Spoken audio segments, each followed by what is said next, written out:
Welcome to the Golden Age of Cardboard podcast, where we remember a time when stacks of cards were held together with rubber bands and Mickey Mantles were put in bike spokes. We hope you will enjoy and reminisce as you come along with us as we tell stories about the baseball cards from the Golden Age of Baseball. We will examine the state of the vintage baseball card market and talk to some of the greatest collectors in the hobby. You won't be hearing us talk about any chrome or shiny cards here. Now, to take you on this retrospective journey, here's your host, direct from the shallow end of the gene pool, my son, Mike Moynihan.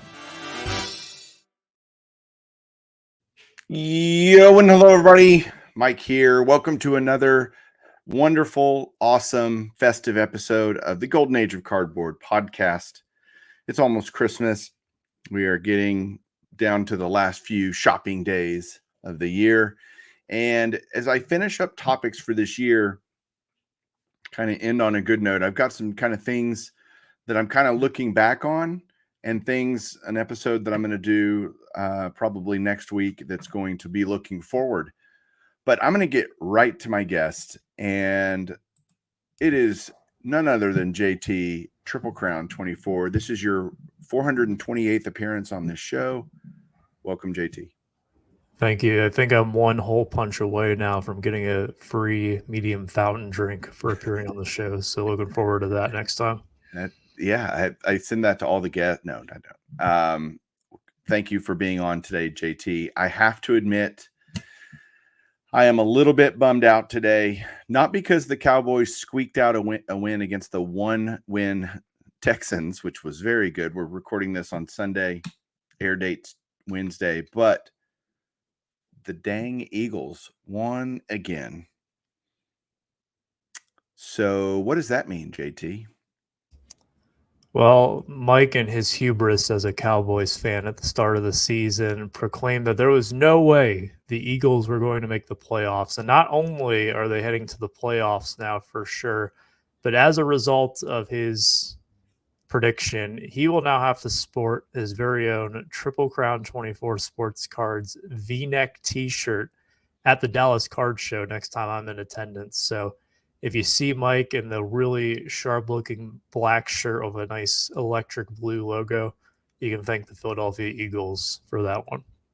You know, I don't know if that's punishment for me or punishment for everyone else that's going to have to see me in a V-neck. Maybe everyone. I don't think there's any winners here except for myself and the Eagles, but yeah. Yeah, the Eagles looked really good. They throttled the Giants 12-1. But this isn't a football podcast, although your Lions are playing very well. They beat the Vikings today and are really in great position to make the playoffs because they hold the two teams in front of them. They hold tiebreakers over. So they just need to keep winning, as do all NFL teams want to do that. But we're here to talk baseball because you guys may not know, JT has his own channel, Triple Crown 24. He is a full-time sports card dealer and an amateur sports card psychologist. He has his own podcast called Sports Card Psychology. And this is kind of a psychological thing because you and I were talking and we brainstormed this episode as I was going through my top 50 cards that I posted on Baseball Collector, my original channel. If you've never seen that or never seen the channel, I'm going to put a link down below to go watch that because I just show the top 50 cards in my collection this year. I do it every year and kind of look back and kind of allows me to draw a line in the sand in terms of where my collection stands, how it's grown, what's changed, all that kind of fun stuff. It's good to do that once a year for me. At least I like doing it. But what came out of that was me looking at it and going, man, there's a lot of cards that I bought a long time ago, right? There's certainly cards that I have added recently over the last few years, but a lot of cards that I added pre-pandemic. And so the theme of this episode, JT, that I want to talk through is the idea and a concept that you and I talk about a lot. I mention it a lot on this channel, but I want to dive deeper into it. And that's that collecting is a marathon and not a sprint. first question for you. Do you agree to that with that? And maybe even better than that question, what does that mean to you when you hear that statement? Well, it will probably come as no surprise that I do agree with that. And I think that is a very common thought process among a lot of people, especially those who are pretty seasoned and have been around the hobby for a long time. I don't think that it's necessarily put into practice, though, as much as we may think it and reiterate it, because it can be tempting to push towards the proverbial finish line of whatever that may mean for you. But it takes time. In terms of what it means to me, it just means that anything you want to do in the hobby, if you are on my side of the table where you're trying to grow a card business, it takes time and you have to scale. It's not something that happens overnight. And if you're someone who's just in it for pure collecting on Mike's side, then it takes time to build up a crazy collection of any sorts. And I guess that is relative to what your standard would be, owning all the cards that you would want to own or completing a certain project. These things just don't happen overnight. And I think in some sense it's more rewarding because it doesn't happen overnight. It's an accumulation. And if it was instant, we had that instant gratification, it just wouldn't be as rewarding overall, at least in my opinion. So that's kind of where I stand in terms of collecting being a marathon more than a sprint. Yeah, there's one thing you said there about the rewards of collecting and accomplishing something that you've been working for a long time, I think has tons of value, that I think we just kind of dismiss out of hand a lot of times because we're such a society now that is bred for give it all to me and give it all to me now.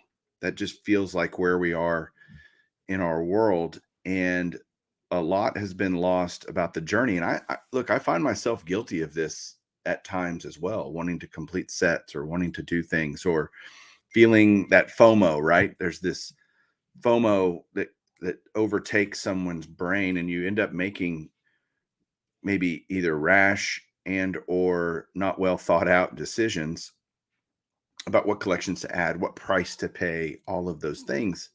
When I get compliments on my collection, all I think about is, dude, it's not like I just won the lottery and bought all these cards.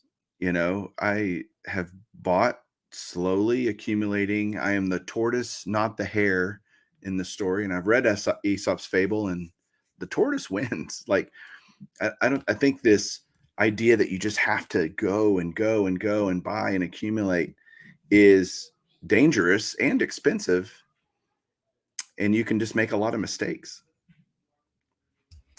I think for you personally, Mike, one of the things that stands out to me is that when you did your top 50 list, if we add up, and this is just me spitballing here, so correct me if I'm mistaken on any of these figures, but basically overall, your top 50 is now worth double what you paid for it. And there might be some people out there who are looking at that and saying, like, oh, wow, he doubled up on what he spent. That wasn't necessarily the goal. I mean, I assume that you would have preferred that that would have been the outcome rather than it being half of what you had paid for it previously.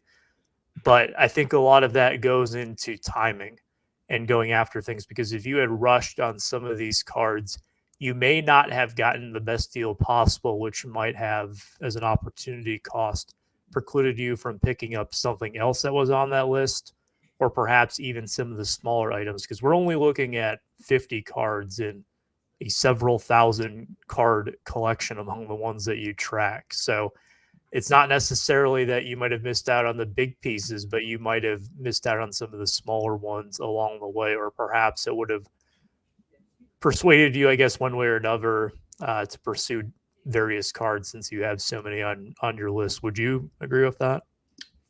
Totally would agree with that.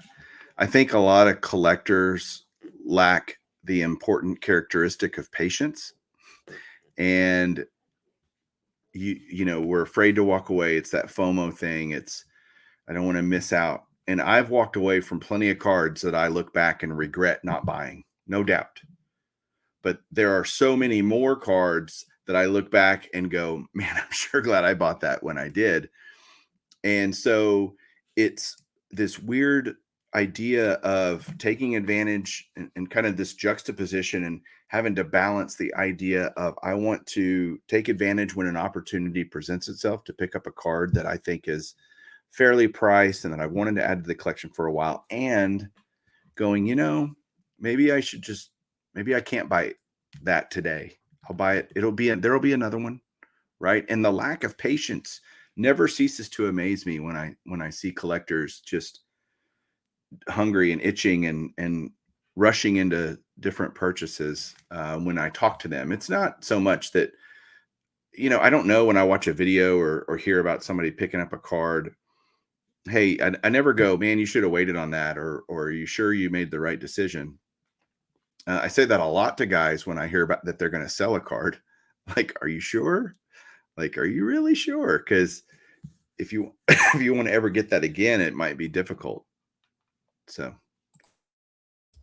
I hear that a lot too. Are you sure that you want to move this right now? And I guess it depends on a variety of factors. And when watching YouTube, since that's where, one of the platforms where we're on here, if you're seeing someone show off something that they got in the mail, or even if it's on social media where they got it on Instagram or Twitter or Facebook, wherever you may prefer to deal with and interact with people in cards, you just don't know the full story behind it, I guess. What really went into it for that person. And I don't think that we need everyone's life story on every single card purchase. Let's just sometimes just show off the card and appreciate it and move on. But that's I think that's really crucial to think about that, because as you mentioned, it could selling something or buying something prematurely could have a ripple effect where it impacts your ability to go after something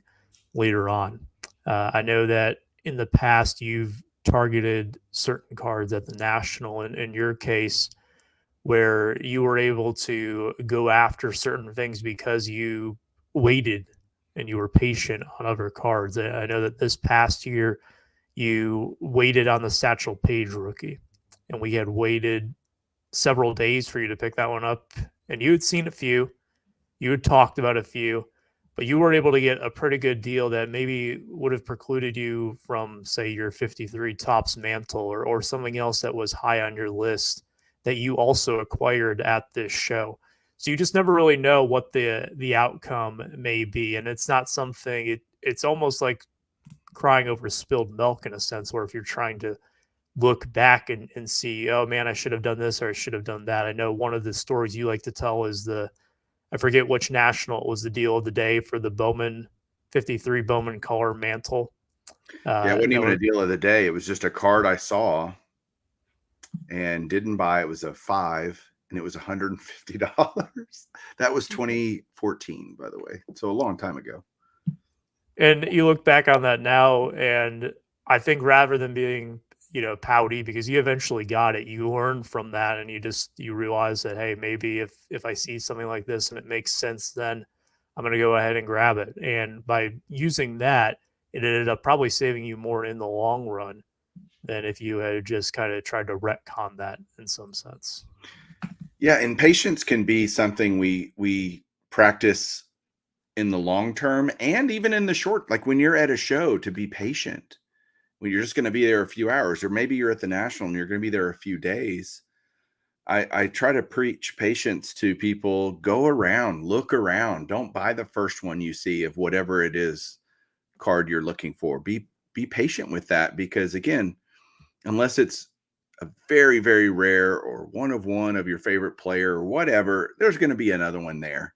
And not necessarily, maybe, a big show like Dallas or Nashville or somewhere, you can be patient. The Philly show, you can walk around.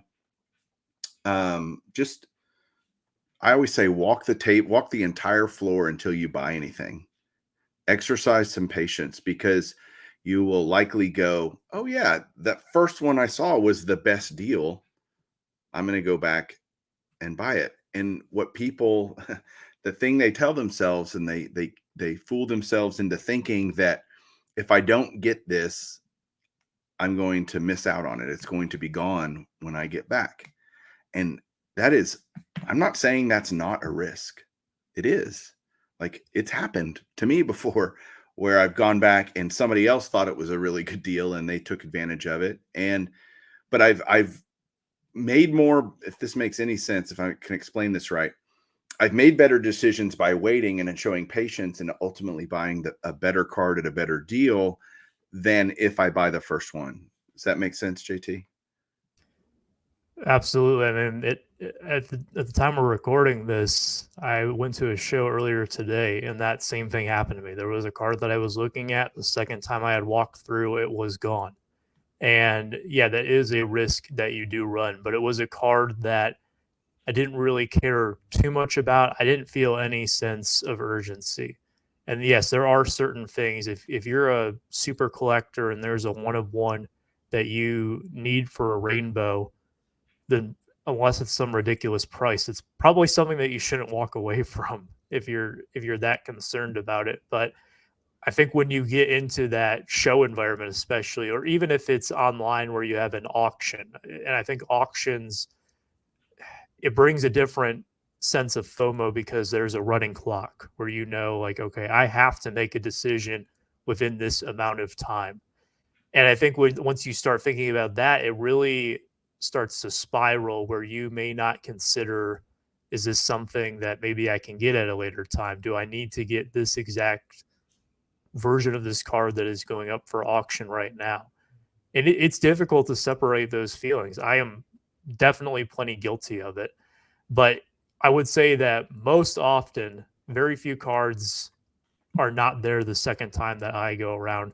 And I don't know if this is the case for you personally, but I say very few cards. I can't even give you an example of what they were.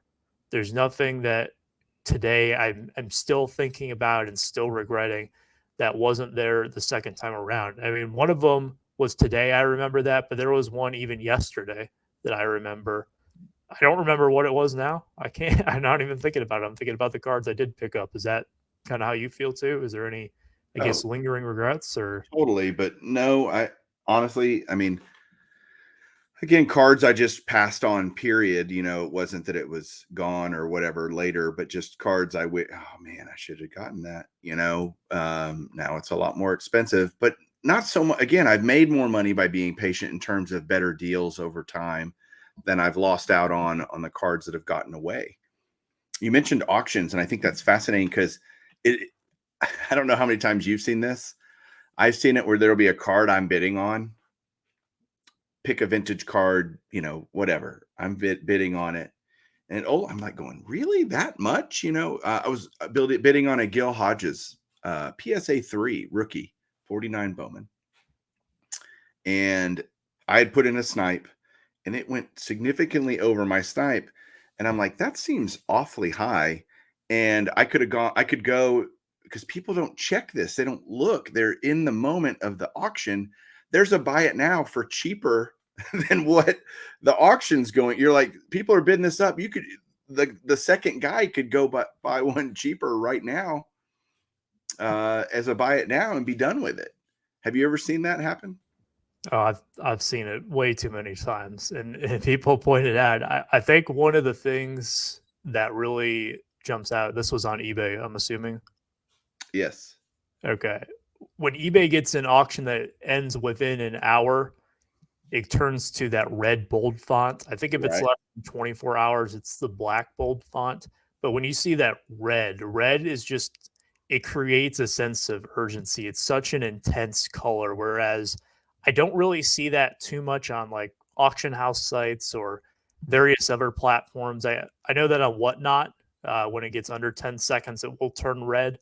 And I do feel that sense of urgency once it gets into that time frame too. But it's amazing how I bet that contributes a lot to it, is that when people see that number and they associate that color with limited time, it just creates this sense of urgency and almost this anxiety that stems from FOMO. But it just eliminates everything in the meantime, which is just fascinating and probably has ended up costing a lot of us money at some point in time if we're the ones who have ended up going for some of those auctions. But I think if you just look at it in the grand scheme of things, again, it happens to all of us. I'm sure that it will happen to both of us at some point, even though we're sitting here talking about it right now.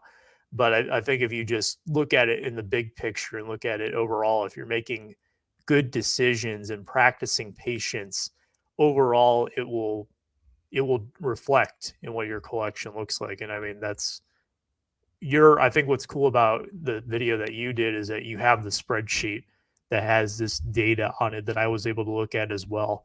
And it's a visual representation. But personally, I'm a visual learner. So when I see that, I can just kind of see those numbers. And it shows that, like, yeah, there might have been one or two things here that you could critique or whatever. But overall, your method has worked out pretty well for building a collection for, I guess, as cheap as possible for what you were looking for. Well, I think you hit the takeaway exactly on the head just now, and you probably didn't even know that you just said it. Dr. Beckett, when he was here visiting and looking at my cards, he goes, I wish more people would, instead of trying to buy the best cards, would try to build the best collection. And meaning, okay, if they're lower grades, it's okay if it takes you a long time. Just build a great collection, build the best JT collection, the best Mike collection, the best whoever collection, your collection. And it doesn't, again, have to, you don't have to necessarily spend a lot of money. Maybe you buy one or two cards a year because that's what you can afford, because that's what you like. And okay, know that it's a long game. Have the long game in mind. It's weird though, you don't necessarily think, I don't know what my collecting is going to look like a decade from now, 5 years from now, 20 years from now. I have no idea. And if you would have told me 20 years ago that I would have the collection that I have today, I would have called you a big fat liar. I'd have been like, there's no way. But things change over time.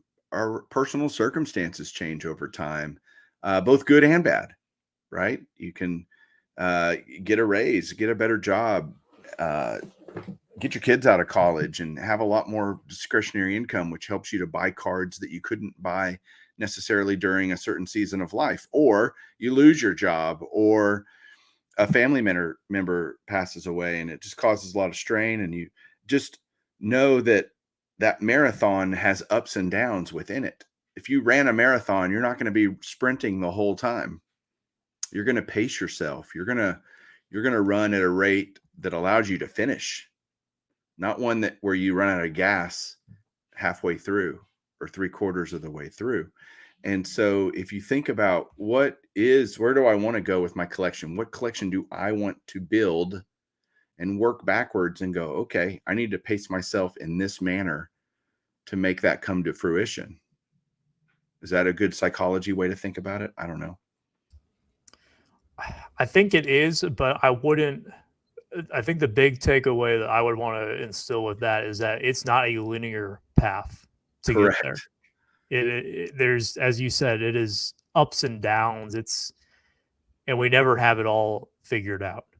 I mean, for you personally, I know that your journey, you dabbled in player collecting, and kind of those experiences kind of morphed you into how you choose to collect now. And it took many years for you to get to where you are now and really carve out your own niche. I've done the exact same thing, really, with just going through different phases. So you're not going to find what's perfect for you on the first attempt. And if you do, you're probably the exception and not the standard, I would say. It takes people a long time to figure out exactly what they want to collect, and then also a long time to really accumulate that and build it up and work towards those goals, and perhaps even modify those goals along the way. I think, correct me if I'm wrong here, but when you first started your 3 decades set, it was just the 60s, 70s, and 80s of Topps cards. Yep. And now you've expanded it to the 50s and possibly pursuing player runs. And then you kind of also added in the last tops card. And that's just little things that you picked up along the way through various discoveries as well. And those are things that you really only learn through experience, or things that you realize that you like through experience. You're not going to have it all perfectly mapped out, but having some sort of idea in mind of where you want to be is definitely helpful. Being flexible with that, but also not, you want to be flexible, but you don't want to bend and break with your ideas. You don't want to just kind of be all over the place in the sense that there's no structure, because that can also be, where are you really going towards at the end? And I think that goes into what Dr. Beckett said of building the best collection, not just buying the best cards, because you can, just go look at what are the most valuable cards and try to target those. But that really, I don't know if there's much of a purpose behind that aside just trying to acquire really expensive cards. So Right. finding that purpose and taking the time to develop it, I think, is just essential to become happy with your collection. Down the road, right? Well, I want to shift gears now. In the second half of this video, this episode, I want to talk about the data that I did send you, and you and I talked offline. So once I keep, just so you guys know, every year I go and I pull values off of vintage card prices, VCP, and I just go, okay, what was it on December 1st? And that's kind of my mark of value on different cards in my collection. And I track a lot of them. And JT, after I did this, he said, hey, can you send me the raw data? And it shows how the cards have moved over time and what rank they were last year, the year before. I think I go back to 2019 on that in terms of rankings. And I sent it to you. And your first impression to me was, oh, this is going to be fun. I've got some things, that I'm gleaning from this after looking at it. And I think what I want to go over with you is, what were your takeaways from actually looking at the data, whether it's player specific, different issues, card issues that are maybe under or overvalued, and just your general thoughts. Well, where should we start with this? I mean, there's a lot of there's a lot of takeaways here. I think to transition from what we were previously talking about, the first takeaway I had is that on the very left columns of the spreadsheet you sent me has the 2019, 2020, 21, and 22 ranks. And you see this curve where it kind of goes, well, I'm going to go backwards here like this. And that is in terms of the number of items on the list. So there's very few items and a lot of little blank spots because these were cards you didn't have back in 2019, so they weren't ranked there. And you see that kind of fill in a bit more in 2020. It fills in even more in 21, and then it fills in even more in 2022. So that was one of the things that it feels like it scales pretty well, where you were able to add probably roughly the same amount of value in terms of what you spent on your collection. It just might have meant fewer cards. I know this year you said in your video that there were only 9 newcomers to the list in 2022 as opposed to 2020. Right. So when you had done that, but some of the cards that you added here were a 49 Bowman Satchel Paige, 1953 Topps Mickey Mantle, and a 1952 Bowman Mickey Mantle, all of which cracked your top 10 in spots 4, 9, and 10 respectively. So you might have added fewer cards to this top 50 list that came just this year, but there were a lot of entries that were higher on your list, which I thought was something that was interesting, I guess, to start off with. How do you feel about that? Well, as you run the marathon of building a great collection, you get to a point where you've kind of picked off all the low-hanging fruit, right? I still have plenty of $10 cards that I need to buy, several of which I bought from you yesterday after you went to the show and picked some up for me, which I appreciate, by the way. But yeah, you start going, okay, the stuff I need now is like on the autograph side, Hall of Fame autographs. I mean, the guys I need now, none of them are less than $1,000. And so that just simply means I can't buy as many in any given year.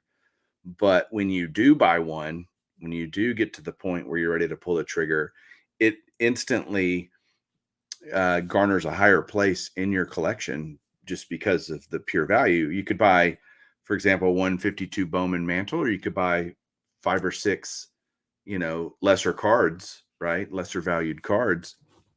And unfortunately, I'd already bought all the 5 or 6 lesser valued cards. It's kind of what I'm saying. And so you end up going, well, I added 9 cards to the top 50. I added a lot more cards than that to my collection, but I'm running out of those other cards to buy. I'm now having to go, all right, kind of got to save up and be ready to get into these big boys that, like, for me, my goal is my last card for my 4-decade set that will, the card that will complete it and be the last one to acquire will be the 52 Tops Mantle, which will easily be at whenever I buy it, barring something unforeseen, as will be the most expensive card in my collection. So it might be from the next to last card to buying the last card. It might be 2 years, or, I have to build up enough funds to be able to do that. You and I both, me too well, that's not going to be true. But in theory, it's not like I'm going to be able to buy the next to last card and then turn right around and buy the last card. There will be a gap of time where that purchase needs to be contemplated and thought out, and being patient with it. I don't know if I answered your question or not. I think so, or my original question.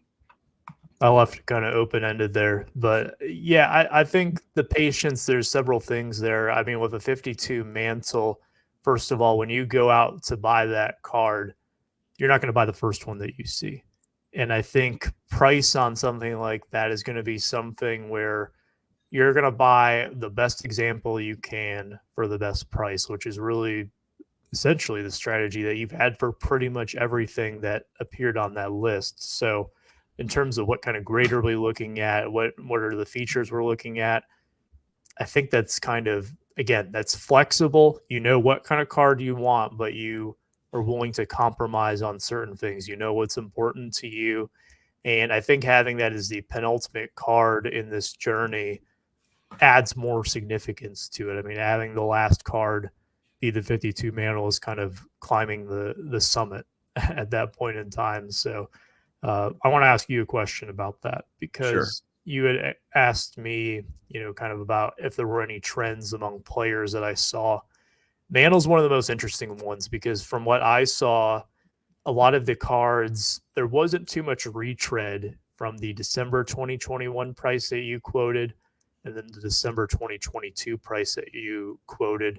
And on some of the ones where maybe they were a bit down, I found that just kind of digging into some of those sales histories for that specific grade of the card that you have, they were perhaps some of the lower sales that had happened in recent times of that card. So overall, the Mantle market is one of the few that seems to still be. Is it where it was in the peak of spring of 2021?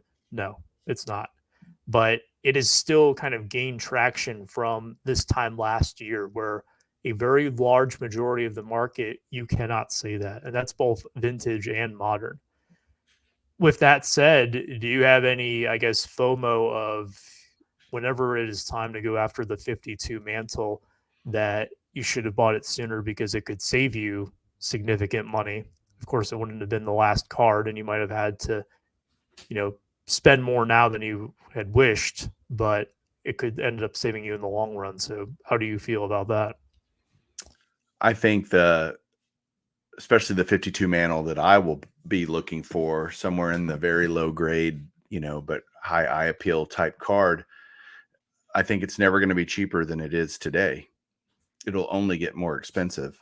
The problem is I'm not ready to buy it. You know what I mean? Like that, I want it to be the last card. So I'm making that choice consciously, understanding what that means financially. I still, hope to win the lottery between now and then. It makes it no. You actually have to play the lottery to win the lottery. But seriously though, it's not. Yes, I should buy it today. Honestly, In fact, I should sell other things and buy that today. If I was just being as unemotionally attached as I could be and very objective about it, I should do that. And yet I will not, because I'm not objective. It's very subjective for me. It's emotional. And so I'm not going to just sell off parts of my collection in order to pick up that card and then go back and get the other ones. So that's my answer to that question. What did you think about? I found it fascinating about Willie Mays and his cards, and I have a theory on why almost all the Willie Mays cards that I happen to own are way lower than they were a year ago. Do you have a theory on why that might be the case? I do, and it's quite remarkable because if you ask a lot of baseball fans who keep up with players from that era, the golden age of baseball, if you will, uh, it's very few people that would probably tell you that Mickey Mantle was a better player than Willie Mays, and myself included. I mean, I think that Willie Mays is arguably the greatest player of all time, and I would rank him above Mickey Mantle myself. I would rank Hank Aaron above Mickey Mantle, and there's other guys too, like a Ted Williams. I say you could probably argue is better than Mantle. So Mantle, though, is kind of a poster child for cards, and a lot of people that I know of who maybe weren't as interested in modern, or excuse me, in vintage cards as they were modern, who have started to dabble in vintage, they gravitate towards Mantle because he's the guy. And when you're unfamiliar with something, you often seek comfort in something that you feel that you can trust. And there's this myth that Mantle cards never go down. A spoiler, they do. Uh, but yeah, generally speaking, they are pretty safe. A lot of them do retain their value, and he's been the face of the hobby, or at least the tops side of the hobby since, well, the 52 Tops set came out. So, uh, looking at Willie Mays, I think that is something that provides an opportunity because when the Mantle market continues to rise, people generally seek the next best thing. That's why there was such a huge emphasis on second year cards kind of during the boom, because a lot of the rookie stuff, and this goes for both modern and vintage players. I think I saw it a lot with the guys today, like Acuna and Soto and Tatis. People gravitated towards the second year stuff because they simply couldn't afford the rookie year stuff, or perhaps they already had that. So when you see someone like Willie Mays and you just see the values on his 52, 53, 54 cards and how much lower they are than really what they probably should be for how talented of a player he is and what his legacy is in the hobby, it kind of opens your eyes a bit. The one that stood out to me probably the most was your 54 Bowman Willie Mays is a particular one. It's a fourth year card, and it's kind of weird. There's that very small window between 52 and 50, 55, excuse me, where you have both Bowman and Topps releases. And generally speaking, the Bowman releases during that time are very much, I don't know, like overlooked. I think you used the term to me privately as criminally undervalued. And I definitely can see that. I don't think that they are as pretty as the Topps examples, admittedly. The 54 Bowman design is not one of my favorites personally, but you can get a one, choose your grading company, SGC, PSA. And if you get a not so great looking one, you're looking at right around the $100 mark. And I mean, I don't know if you could really do that for a lot of, like, you certainly couldn't get a Mantle for that price.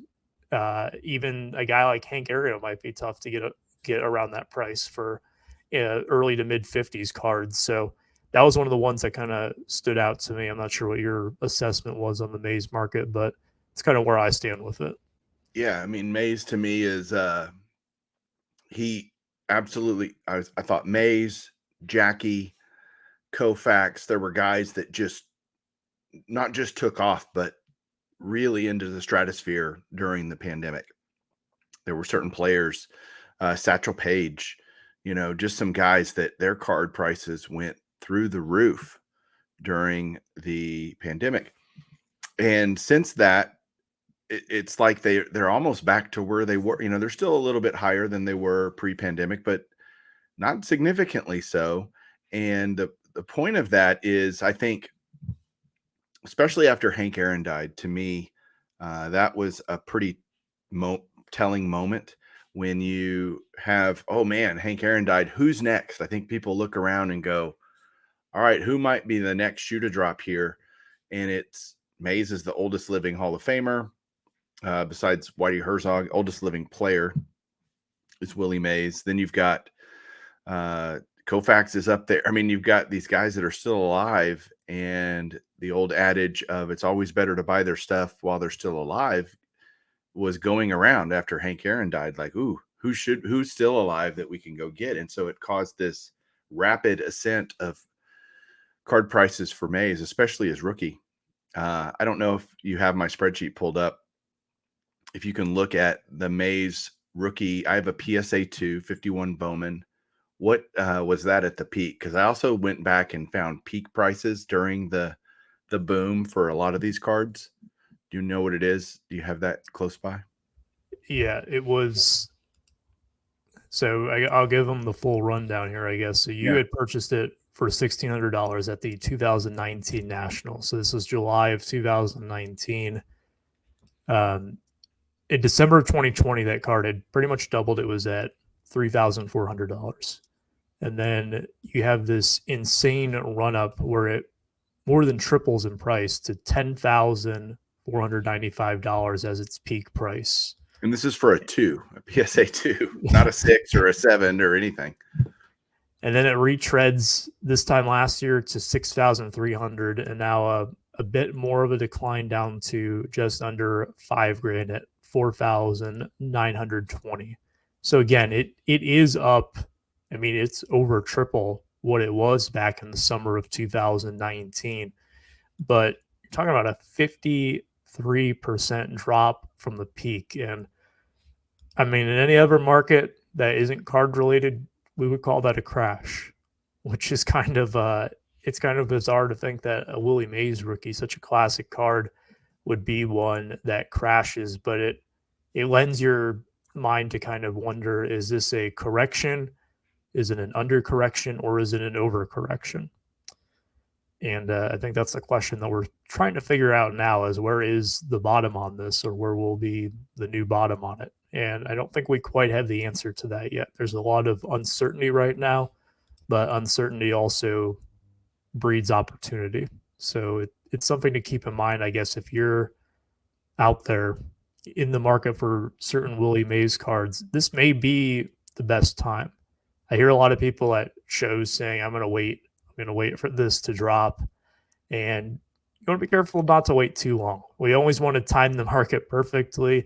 But as soon as you figure out how to do that, let me know, because I still haven't found a way to do it. And I would love to know how it's done. So ironically, this is where kind of both conversations collide. If you practice patience and you were like, either you were forced into patience because you got outpriced, priced out of being able to buy the cards. Well, now you kind of may have a second swing at the ball. You may have an opportunity here to pick up some cards that you were simply unable to buy. You mentioned the 54 Bowman. I think really, and Mays is one example. There are, I don't know, 8 or 10 vintage players that you could look at and go, man, they're quote unquote better cards, rookie cards, second year, significant year cards, have all probably not done the Willie Mays thing that dramatically, but certainly are cheaper today than they were a year ago. Overall, I didn't mention this at the beginning, but my top 50 cards last year in 2021, December, when I looked at the same 50, not including the 9 that I added, but if I went back and said, all right, what are those 50 from last year worth today? It was down 3.5%.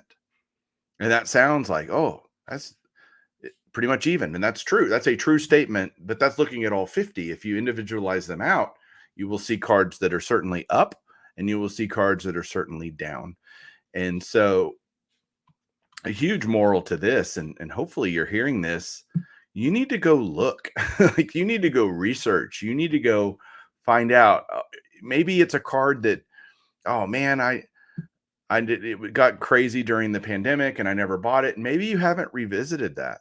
I would encourage you to go look again. Like, maybe see if now it's at an appealing price point that makes sense for you and for your collection and for your circumstances. So just don't, I would say never give up, because not everything's still up. Not everything has gone up over the last year. So revisit that. That's a piece of advice. One thing I want to add to that really quick, and this is something I just thought of while you were speaking just now, is that you say it was down at 3.5%. And I think what's really interesting is that if you look at one of the biggest losses, the Mays, if I'm not mistaken, is the second largest in terms of total value lost from 21 to 22. Okay. This time last year at $1,380. And that to me is a kind of a statistical outlier, because it's pretty much more than double your, I guess, quote unquote, biggest losses among everything else that was on the list, with one exception, because there's one card on your list, and I think you and I both know which one it is. That Mike Trout. It's got to be Mike yes, Trout. the Mike Trout rookie, which is down $1,489. And based on the total overall value of your collection, 1.5% of that is probably just from that card alone. So if you look at the Willie Mays card and the Trout, and you take those out as what I would kind of consider statistical outliers, that would really lend itself that a lot of the market hasn't changed. It was neutral.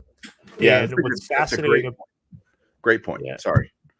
No, and what's fascinating about that too is that it's not because everything was stagnant, but there were some big risers and some big fallers in there. So there are a lot of adjustments that are going on right now.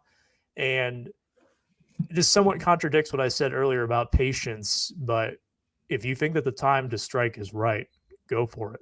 And if you don't think it is, then wait. You don't want to ever force yourself into a situation. And that kind of lends to the other point that I wanted to make is I see a lot of people get fixated on comps. And I've been very vocal about what I think about that. And don't get me wrong, it's a great tool. I use them every single day, multiple times a day. But what I think people get fixated on is that they'll see one sale of a particular card that goes for way cheaper than all the other ones. And with vintage, it's just, you really have to look at the specifics, because it could be that the auction ended at a wrong time. It could be that it was an auction that was an auction and not a buy it now, because auctions are typically going to go lower than the buy it nows. There are exceptions, of course, but that's something that does happen. And then there's the eye appeal. A PSA 5 can mean so many different things. It could be a beautiful example that has a small little wrinkle on the back, and it's a 5 because that's the rule. Whereas you could have one that's off-centered, it looks like it's miscut. It can also be differences in terms of when it was graded. There are some that subscribe to the theory that vintage cards are graded harder today, not just by PSA, but SGC or wherever else you send them in. So is a 7 that was graded back in 2011 the same as a 7 that was graded last month? That's up for you to decide. So if you're happy with the example and it's reasonable, do you want to pay top dollar? Of course not. Nobody wants to. But if you're happy with it and it's a price that is at least reasonable, that's when your patience will pay off, I feel. You don't have to always wait out for the best possible deal, because that doesn't always coincide with getting the best possible card. And I think that is just something that has really been lost in how analytical today's market is. You brought up the Trout. I've got to just tell you guys the numbers because they're fascinating. The Trout card right now is worth around $1,400.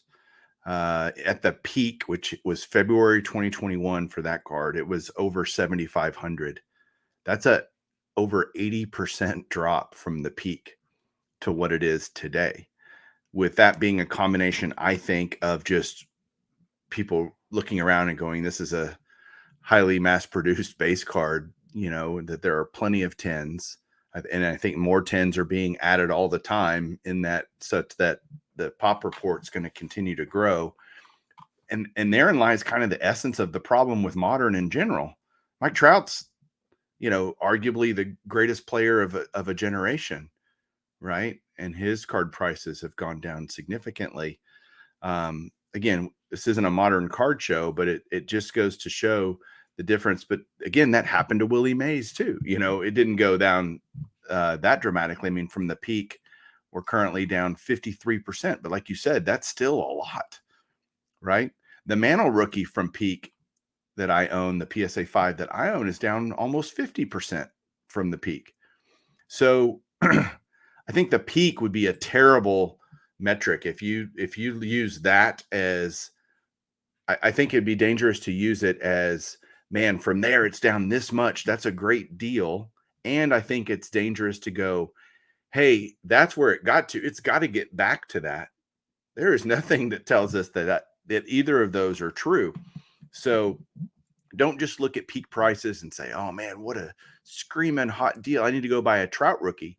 Well, you might want to buy a Trout rookie if that's part of your collection and you don't have one yet. Hey, they're cheaper than they've been in a long time. Let me tell you that. But don't just buy it because you think it's going back to 7,500 or you think a Mays rookie's going back to 10 grand or whatever. That's a dangerous game to play, and you're not going to win very many times. I have a few counterpoints to that, and I think I love it. Yeah, the peak thing I totally agree with. Where if you're thinking that it could get back to that price, am I telling you that it's never going to happen in your lifetime? No. And I think actually on some of the things on your list that probably within the next, say, 15 years, some of them will get back to that price again. I'm not going to say it's going to happen overnight, but they could. I think right now what a lot of people are doing, they're trying to figure out, one of the big things I hear right now on social media at shows is rarity. What is actually rare? What is something that is difficult to acquire? Because if you want, you have a few dozen at least options right now. If you want to go buy a PSA 10 Mike Trout rookie, there are plenty that are available for sale. Now, are you going to get one at the price that we determined of $13.76? I'm not sure. You might have to wait around a little bit. You might have to catch an auction that's ending at the right time to get that number. Kind of ties into what I said about if you see a number that works for you and you think it's reasonable, go for it. But I think with the Trout thing, one of the things was the FOMO, where people told themselves, well, I'm going to get it when it's $1,500. When it was $1,500, people said, well, it'll go down and I can get one later. And then it got to 2,000. They said, well, I can get one later. It'll be cheaper. Then I got to 2,500, and it sat in that 25 to 3K range for a very long time. And then that's when it had that little kind of shoot up to 7,500, and ever since that it's been dropping ever since. And I think people right now are still trying to figure out what exactly is a fair price for a Mike Trout US 175 PSA 10. And that could be, I'm sorry, go ahead. No, I was going to ask you, I'll add on to this and ask you a question.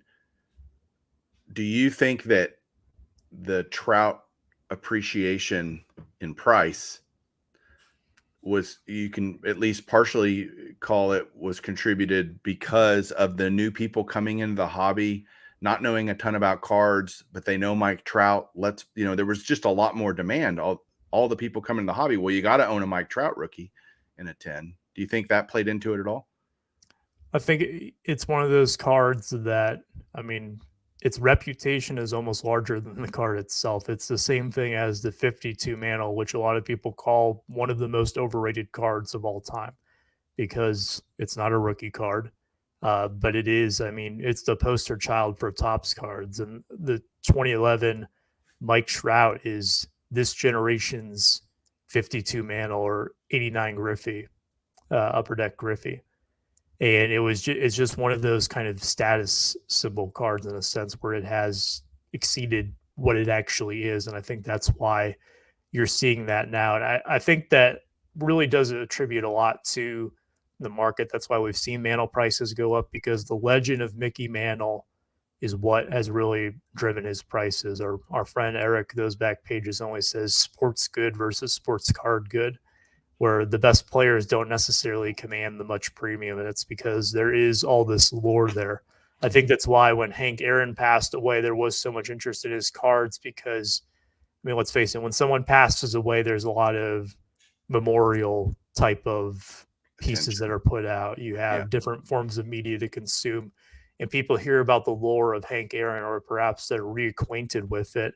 And it kind of almost makes it where the lore of Hank Aaron supersedes Hank Aaron himself and kind of the perception of him. And that's not to discredit anything towards Hank Aaron, because he's one of my personal all-time favorite players. But when that happens, I think that's what really drives these card prices. And again, it adds to the market where it's just something that you can't predict. You can't predict, well, when is the lore of somebody going to grow? Um, that's, I mean, we can talk about player performance increasing prices, and that happens for the newer stuff. With on a vintage show like this, we're not really talking about player performance. I don't know what Carl Yastrzemski is going to bat next year, or how many strikeouts that Sandy Koufax is going to have. That's not really relevant to this discussion, but I think it's something that can tie into more so you want to be patient, but not too patient. I know we've kind of been all over the board here in the past hour with that. But it's just something to keep in mind when you're trying to think through this. Yeah, I think I may have just talked myself into another theory by talking through this, which is the great thing about having discussions is neither one of us have all this figured out, but two heads are certainly better than one. And when you get to talk to friends about, hey, what do you think's going on here? Trying to read the tea leaves. I just mentioned all these new collectors coming to the hobby. There's over the last 2 or 3 years, zero question in my mind that they're all going to stay, right? Certainly some of them are very temporary. Some of them have already left the hobby, but I bet there will still be more collectors than there were 10 years ago. There'll be a net add of collectors in the hobby. And as those collectors mature over time and they kind of evolve through that collecting evolution that I've talked about before in episodes, and they start maybe, hey, I'm going to start getting some vintage. I've got all the modern stuff. I've bought all the players that I watch and all that kind of jazz. I'm going to start buying some more vintage stuff. That you'll see a natural demand increase based on just more people out there actually looking for vintage. And I think that transition happens for some quicker and some it'll take a little bit longer. And so I think you'll just see this trickling of, if you were to survey the percentage of collectors that collect vintage now versus the percentage of collectors that collect vintage later, I think it'll be higher. Does that make sense? I agree with that. I think you have said it before, and it's an old adage that I've heard many times, where you're not born a vintage collector, you just kind of become one over time. And I think part of that too, one of the things that we haven't talked about yet was some of the biggest areas of growth among your list were the pre-war cards. I think all of the Gaudy cards that are on your list have increased. All of the play ball cards have increased. In fact, I think one of the best risers in terms of percentage yield would be the Ted Williams 41 play ball. In fact, I'm trying to pull it up here. Yeah, so you see you had purchased it for $300 at some point in 2020. No, it was I actually bought it raw and I graded it myself, believe it or not. But I bought it for $300 raw. That is true. And then at the end of 2020, it was $995. End of 2021, $995 again. And then this year we see it at $1,710. I mean, that's essentially doubling up. I think it works out to a 70% increase, a little above that on that one. Right. But all of these pre-tops issues, as people, I guess, try to explore more, I guess maybe even the people who were into vintage but were only really familiar with the tops issues because it's the safe thing to go to. It's the bread and butter. now kind of explore into pre-war, and you see this rise in the Gaudi issues or the T206s, or even your more obscure sets, which is a bit difficult to really track just because any specific grade, there may not be a lot of sales. I know that one of the cards on your list was what is it, like a BVG 5 of the Zach Wheat T206? Right. I mean, there's not too many BVG 5 Zach Wheats that are out there. So how do you really track what that is? It kind of requires a bit more math and a bit more, I guess, speculation, whereas you can't really use the concrete data. But generally speaking, I've seen an increase in that. And that again ties into the lore where, well, you thought that Mickey Mantle was great. And there are people who are still alive who saw Mickey Mantle play. About someone like Honus Wagner. How many people are still alive that saw Honus Wagner play and can tell you about it? I would think 0 or pretty close to 0. Right. So as it kind of just now has become that people know what they know about Honus Wagner through accounts that they heard from other people, because there's really no firsthand accounts. And I think that will contribute more and more as you see the generation that saw Mickey Mantle play when they're no longer around. The legend of Mickey Mantle will grow more and more because there won't be as many firsthand accounts of what he did. So I think that's part of it too, where there's just maybe it's also fatigue with some of the ultra modern players not performing as we had hoped. There's probably multiple factors, but that was something else that I thought was interesting we haven't touched on yet. Yeah.